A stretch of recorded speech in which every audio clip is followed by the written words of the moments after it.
Hello, good people. Today we are talking about how to write a speech that will get you booked over and over again. I am Evolve Benton, the Speaking for Profit coach. If you're watching right now, just put hashtag live in the comments. If you're watching in the near and dear future, put hashtag replay.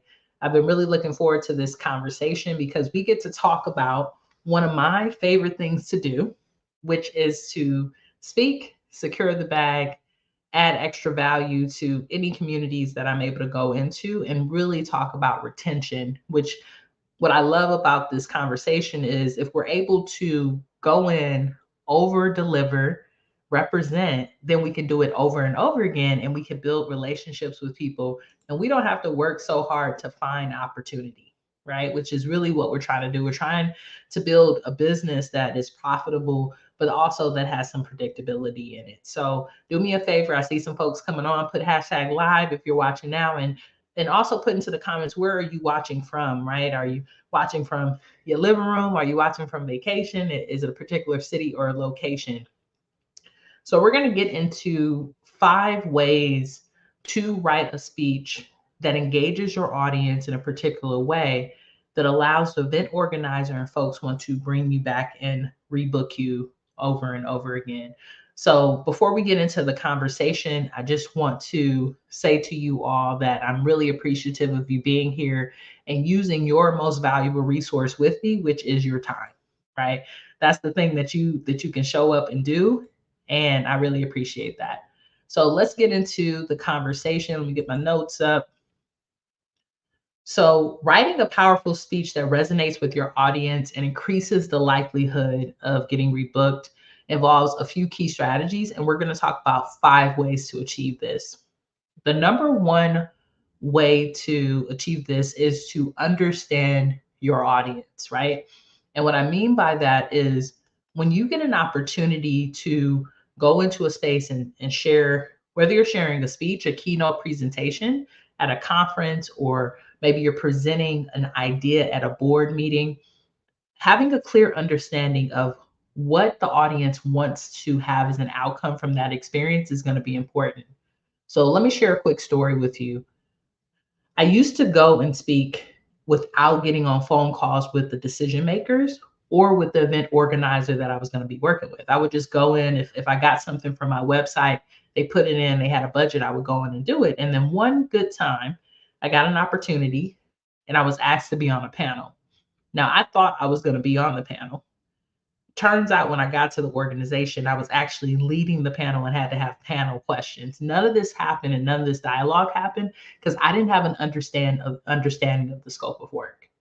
So in order for you to really write a speech that's going to be phenomenal and for you to over deliver, you need to have a conversation with that decision maker or with the event organizer to understand, how do you stand out, right? What are some things that you can include in your speech that they want to hear? What is the theme of the event?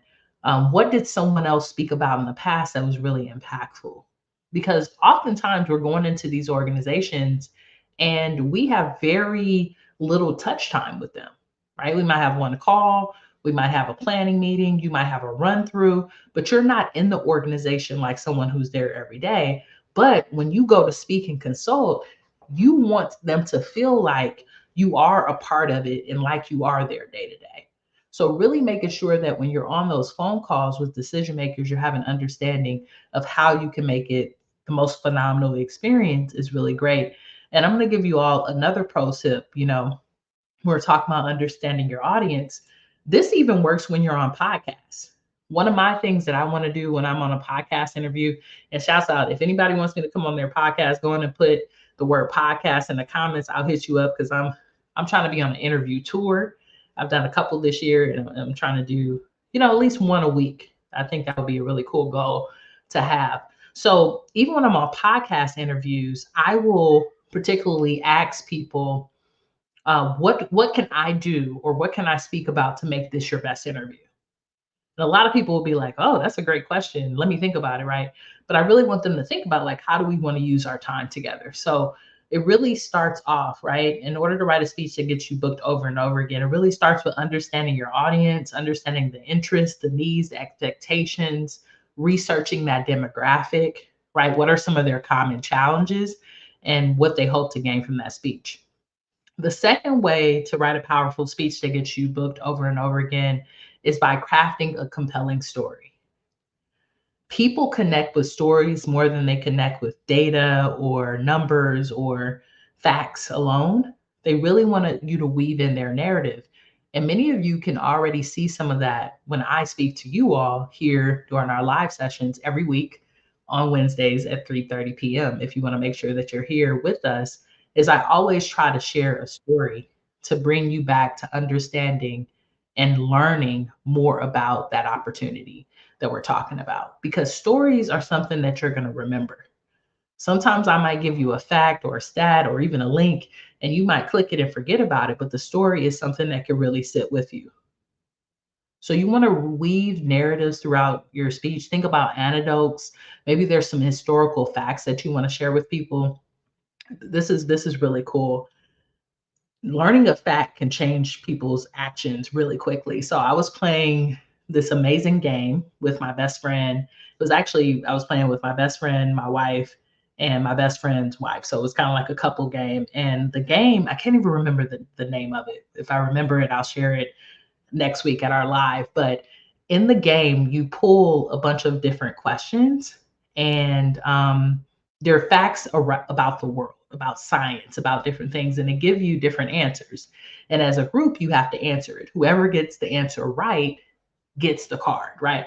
And the objective is to get as many cards. So we had one question that was in that deck, right? And it was about how many germs or organisms are on top of a can, right? Like a canned drink, whether it's a soda or beer or Waterloo, which I love Waterloo. I love like the flavored water. So we had that card, and it was some enormous number, like 800 million organisms of disgustingness are on most cans. That was a fact that I learned that night. After I learned about that fact, y'all, I have not drank from a can. I've been using a cup. Let me put some ice in there. Let me rinse it off. Let me put a little Lysol wipe.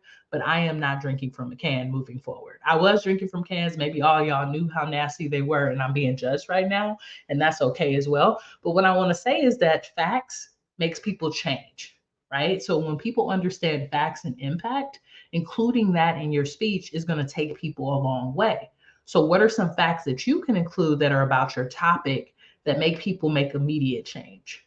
When we're going into storytelling, it's not just to tell a story, right? To be relatable, it's to tell a story so that we're able to really connect with people and make sure that they make some change in their life, right?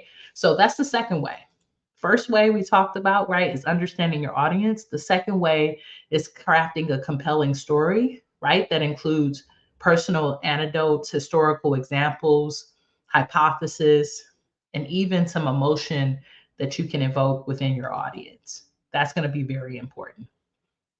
So, the reason we're talking about how to write a speech that gets you booked over and over again is because we understand that the goal is to build a speaking business, not just to get one opportunity to speak. And many of you may say to me, Evolve, this is the first time I'm doing this. I've never been paid to speak.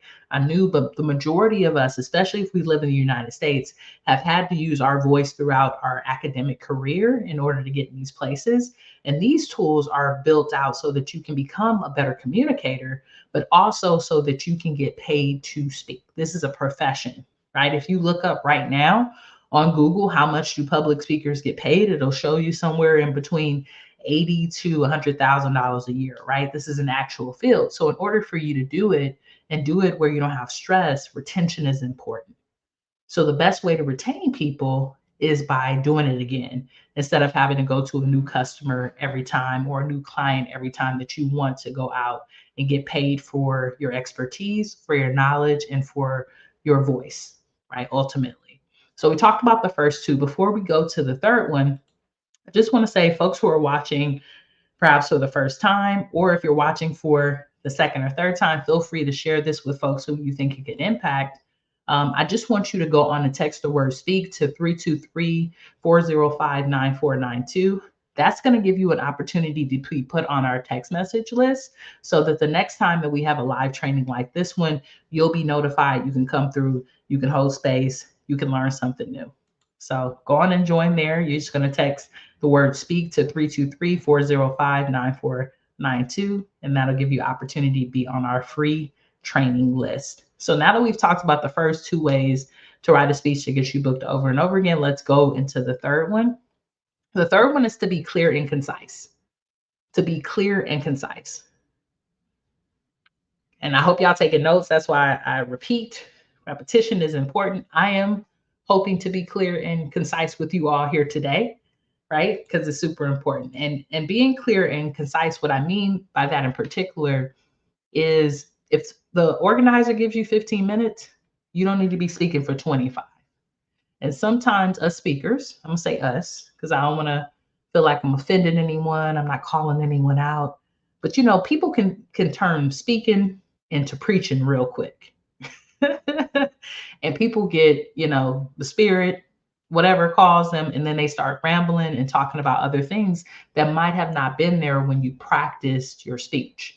So being clear, sticking to your time, being concise on how you're going to use your time is important. And that's why I believe as a part of being clear and concise is also having some type of outline and plan for your presentation and for your speech. You got to know where you're going to be putting things, right? So for me, I have this in my actually master class called Crafting Your Signature Talk, where I break down the outline of how your speech should be. And I'm really big on having the organization side of it. I'm not the type of speaker that's going to have the full speech out. Even right now, while I'm talking to you all today, I do have an outline, but I don't put together all of the things and read from a script. That always makes me not sound organic. So for you, understanding that you're going to have a beginning, an intro, you're going to have a time for a story, you're going to have some times for facts or anecdotes, you're going to have some time to take people down into an emotional opportunity with you and maybe bring them back up. You're going to have time for call to action or engagement.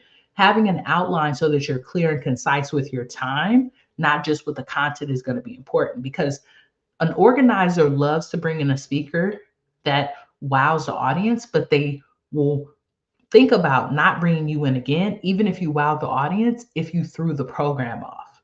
So if you're speaking 10, 15, 20 minutes over the time, that's going to be seen as something negative, especially if there's other things or other speakers, other opportunities, other activities that happen after you. So being clear and concise is the third way to write a speech that gets you booked over and over again. The fourth way to do that is to make sure that you incorporate interaction. So we don't want to just speak like we're the preacher or the teacher. We want to have ways that the audience can engage with us. Are there quotes that they can repeat back to us? One of the things that I love to bring into an experience is affirmations. Today's affirmation is this. If this affirmation resonates with you, repeat it back to me 3 times. Repeat it back to me 4 times, right? Because I want us to have an experience together. Is there a way that we can connect and we can interact? So you can do that through engaging through them speaking back. It could be an activity that you put people into, right? Especially if you're co-facilitating or facilitating a space. Maybe you send them into breakout rooms if you're doing something that's more virtual. What are ways that there could be more engagement than just you being a talking head? That always takes the opportunity to the next level. Because people remember that. They remember the activity that you did. There's this really cool activity that I do. I have a talk called Write It Out. And it's more of a well-being consultation that I do with organizations, because during the pandemic, especially with the work-life balance, people working from home, these hybrid environments, a lot of people were burning out. So it's Write It Out, right? And it's really about writing and getting past fear and anxiety. And within there is a prompt where I have people write a love letter to themselves. What's really cool is when I share that with people, I always tell them I'm a community resource, which I am, y'all. I honestly am. I love being a community resource. And when they're done writing that letter or writing that poem, to send it to my email. It's so cool that years, sometimes months later, I get random poems to my email of people like, hey, I remember doing this writing exercise in your workshop and I wanted to share it with you. There's even some folks who have shouted me out on like Twitter or Instagram or, different platforms and said, "Hey, I wrote this poem in Evolve's workshop." So what are some interactions that you can plant that live on forever so that people are talking about you, right? Because if there's the organization and they're like, "You know what? I had a great time at Lisa's workshop. When is Lisa coming back?" The likelihood of them rebooking you is going to be there. If they're like, "You know what? Dr. Eunice killed it." What is the likelihood of like them wanting to bring you back and rebook you? They're going to bring the people that are going to bring the people to that event that they want them to come to. So right, they're getting butts in the seats because they're having a retreat or they're having an event and they want you to be there. They want you to be there so that people will show up. So making sure that you have some type of way for people to interact. That's going to be the fourth way. And the fifth way that you're going to do this, right? Because I really believe in this. I believe that we should always have this planted in our speeches, whether we're speaking to an organization, a college, or university, no matter the industry, whether it's a virtual presentation or you're doing something that's in person, we really want to have a strong call to action. We want to have a strong call to action. What are the next steps that you want people to take afterwards? And what's really great is when you can tie your call to action into the actual outcome of the event. That's why it's important that you have an understanding of what does the organizer want to get from that event so that you can wrap it into it, right? So what's the call to action? A lot of people think of a call to action as an opportunity to make money. And I'm not saying that it doesn't have to be that, but what are some other things that you can micro commit them to do so that it makes the speech in the moment memorable? Of course, you can say, "Hey, give me, a survey or fill out my email list," or whatever you want them to get into. But maybe there's some call to actions that you can have them to do because it's based off of the impact of your speech, right? Like, let's say you're speaking about some environmental issues that are going on in the world.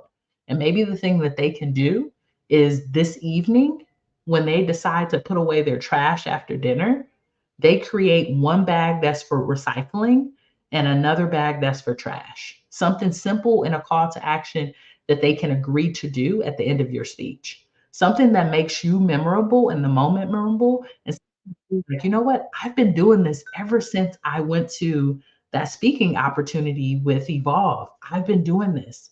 I want to share this with you." It's someone so cool the other day on LinkedIn, and I'm not going to shout them out because they haven't got their win yet, but I know their win is coming. They inboxed me on LinkedIn. They say, "You know what, Evolve? I came to your 5-day challenge. I implemented this and that, and I have 3 calls coming up. I'm about to secure the bag." And that's just so cool to hear. But the fact that they're saying, "Hey, you spoke to me. I implemented based off of your call to actions, and now I'm moving it forward," lets me know that they remembered and that they're going to remember that moment.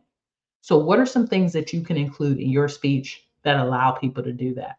So, let's recap, right? And then I'm going to give you a little bit of information about how you can learn a little bit more about this topic today, because we're talking about how to write a speech that gets you booked over and over again, but also want to get you booked over and over again. So, we'll talk about that. So, the first one, remember, we talked about is understanding your audience. So, tailoring your speech to your audience's interests, the demographics, whatever the event organizer tells you is the theme and their ultimate outcome of that event. Number two is crafting a compelling story, a story that includes personal anecdotes, historical facts, perhaps something that evokes some type of emotion, and facts that stand alone that people are easy to remember. Be clear and concise, not just with your content, but definitely be clear and concise with your content. Don't go on rambling, but really clear and concise with your time and respect that time so that the event organizer will invite you back. Four, we want to incorporate interaction throughout the event so that people can get more to remember, make it more memorable for them from your speech. They'll remember the interaction more than they'll remember you talking. And then number five, we want to end with a strong call to action so that we can deliver that impact for that organization and support them with whatever change that they're trying to have. Right. So those are the 5 ways to write a speech that gets you booked over and over again. Now, when it comes to crafting your signature talk, That's something that I go deep into in my masterclass called Crafting Your Signature Talk. I literally give you a breakdown of an outline. I give you a sample speech. It's really cool because I also share speeches that other people have put together from that. I have a masterclass that is really cool. I can give it to y'all. If you want the masterclass, put the word masterclass in the comments. It's called Crafting Your Signature Talk, right? The other thing that is super important for you to be able to do is to gather feedback after your speech. The piece of content, well, not even content, the app that I use to capture feedback and also get to the next version of what I'm going to need in regards to how people want to work with me. It's an opportunity for them to say, hey, I want to hire you, Bob, to speak. It's Talkadot. It's one of my favorite platforms. So I actually have the masterclass Crafting Your Signature Talk. And I also have a conversation with the founder of Talkadot, which can show you how to use that and break that down within the Speaking for Profit circle, right? And that is our membership program that allows you to get coached by me once a month, which is an amazing opportunity. We actually have a Q&A that's going on this afternoon that you can join actually this evening. So you get one Q&A with me a month, and you also get one masterclass. And we usually have a challenge of the month, right? So for this month, our theme is New Year, New Money. And the challenge is for folks to go on and put in some proposals for at least 10 conferences. And then people got access to the Talkadot Masterclass with Arel Moody, which is the founder of Talkadot. So if you're interested in joining the Speaking for Profit Circle, just go over to speakingforprofit.com/circle. It's $97 a month, but maybe you just want to join this month and you're just trying to get the master classes. I'm totally cool with that. My goal within that circle is to build a community of transformative speakers who get their first 4 to 5 figure contract and ultimately be able to support them within our core program, which is Speaking for Profit Academy.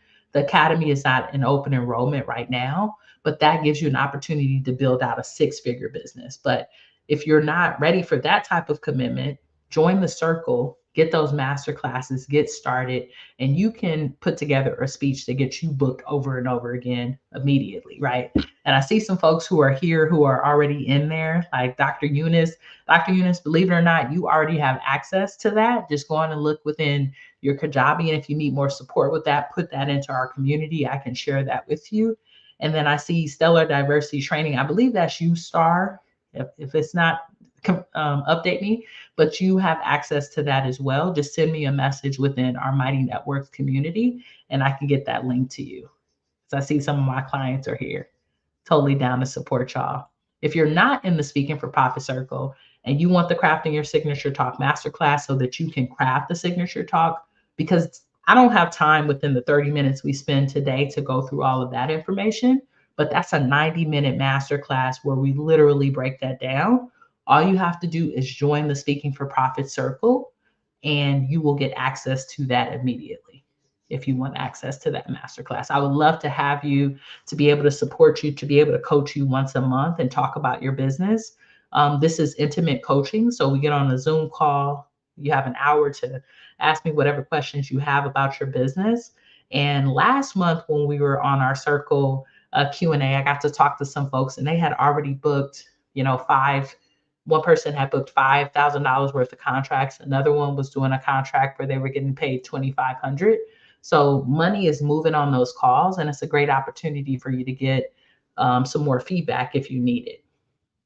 So that's the way that you can get that information.